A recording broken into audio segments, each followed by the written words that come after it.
بسم اللہ الرحمن الرحیم۔ السلام علیکہ یا صاحب العصر والزمان۔ سامعین کرام، میزان الحکمت جلد اول۔ عرفان و معرفت، علم و حکمت، علم و دانش پر مبنی بنیادی تعلیمات و اخلاقیات اسلامی حضرت محمد و آل محمد کی زبانی تحقیق حضرت آیت اللہ محمد رے شہری، انتخاب و تلخیص و تشریحات مفسر قرآن ڈاکٹر محمد حسن رضوی۔ مقدمہ۔ کتاب میزان الحکمت کی 10 جلدیں ہیں جن کو مصباح الہدیٰ نے چھاپا ہے۔ یہ کتاب اپنے مواد موضوعات کے اعتبار سے بے حد مفید ہے، مگر کیونکہ بے حد ضخیم اور علوم آل محمد کا نچوڑ ہے، عام آدمی اسے نہیں پڑھ سکتا ہے۔ اس لیے اس نچوڑ، تلخیص یا انتخاب کو اہم ترین موضوعات کی اہم ترین احادیث مختصر حوالوں کے ساتھ نقل کی گئی ہیں، آسان ترین واضح اردو میں ترجمہ کیا گیا ہے۔ مولانا محمد علی فاضلی صاحب قبلہ کے ترجمے سے بھی استفادہ ہے۔ کوشش کی گئی ہے کہ صرف ان احادیث کو خاص طور پر پیش کیا جائے جو بے حد مفید اور جامع اور مستند ہیں۔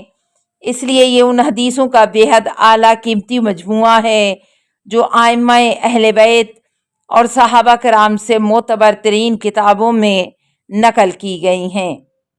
صرف بے حد ضروری مقامات پر نہایت مختصر شرح بھی کی ہے، زبان بالکل آسان اور واضح استعمال کی ہے، عنوانات قائم کیے ہیں۔ خدا سے دعا ہے کہ اس ناقص عمل کو قبول کر لے اور اس کتاب کو علوم محمد و آل محمد کے پھیلنے کا ایک ذریعہ بنا کر عام کر دے۔ پھر اس کا اجر مجھے اور میرے مددگار ساتھیوں کو اور پڑھنے والوں کو دنیا و آخرت میں بھرپور فرما دے، بحق محمد و آل محمد۔ اگرچہ میرا عمل بے حد کمزور ہے، مگر نیت یہی ہے کہ علوم محمد و آل محمد کی اشاعت ہو۔ اس لیے خداوند عالم سے توقع ہے کہ خدا اس حقیر عمل میں جان ڈال کر زندہ کر دے گا۔ ہمیں دیکھنے کے بجائے محمد و آل محمد اس ناقص عمل کو قبول فرما لے گا، ورنہ گناہ گار تو ایسے تھے کہ بس توبہ، خدا کریم نہ ہوتا تو مر گئے ہوتے۔ کرم اے شاہ عرب و عجم کے کھڑے ہیں منتظر کرم، وہ گدا کہ تو نے عطا کیا ہے جنہیں دماغ اسکندری۔ آخری بات یہ ہے کہ یہی جناب رسول خدا صلی اللہ علیہ وسلم کا وہ علم ہے جو ائمہ اہل بیت کے ذریعے ہم تک پہنچا ہے، جو یقیناً صحیح علم ہے۔ ان احادیث کے ذریعے دین و ایمان، علم و عرفان قرآن و اسلام کو بالکل درست حوالوں سے سمجھا جا سکتا ہے، کیونکہ حقیقی علم وہیں سے مل سکتا ہے، کیونکہ خداوند عالم نے انہی کو اپنے علم کا امین بنایا۔ اسی لیے رسول اکرم صلی اللہ علیہ وسلم نے فرمایا کہ میں علم کا شہر ہوں اور علی اس کا دروازہ ہے۔ جو یہ چاہتا ہے کہ حقیقی علم حاصل کرے، اس کو چاہیے کہ دروازے سے آئے۔ قرآن میں بھی فرمایا گیا ہے کہ گھروں میں دروازوں سے آؤ۔ امام نے فرمایا یہاں دروازوں سے مراد ہم ائمہ اہل بیت ہیں۔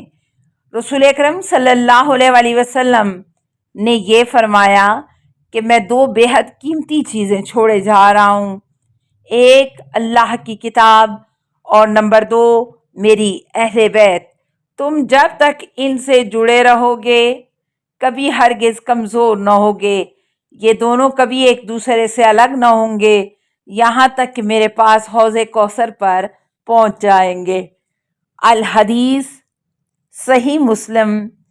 جنہیں حقیر سمجھ کر بجھا دیا تم نے، وہی چراغ جلیں گے تو روشنی ہوگی۔ عبادت کے معنی، فوائد اور حقیقت۔ القرآن: میں نے جنوں اور انسانوں کو نہیں پیدا کیا مگر صرف اپنی عبادت کے لیے۔ احادیث رسول صلی اللہ علیہ وآلہ وسلم مروی از ائمہ اہل بیت۔ یہ تمام احادیث رسول ہیں جو ائمہ اہل بیت سے مروی ہیں۔ خدا فرماتا ہے کہ اے میرے سچے غلاموں، میری عبادت، غلامی اور اطاعت کر کے دنیا اور آخرت کی نعمتوں کے مزے لوٹو۔ حدیث قدسی مروی از حضرت امام جعفر صادق، بہار، جلد 70، صفحہ 253۔ سب سے افضل اور اعلیٰ لوگ وہ ہیں جو خدا کی عبادت، غلامی اور اطاعت سے عشق کرتے ہیں اور اس کو گلے لگاتے ہیں، پھر جسم کے اعضاء سے خدا کی عبادت کرتے ہیں اور خدا کی محبت کو دل میں جگہ دیتے ہیں۔ یہ کام کرنے کے بعد پھر وہ پرواہ نہیں کرتے کہ دنیا میں تنگی میں زندگی گزارتے ہیں یا آسانی میں۔ جناب رسول خدا از بہار الانوار، جلد 70، صفحہ 253، کافی، جلد 2، صفحہ 83۔ عبادت کرنا اصل کامیابی ہے۔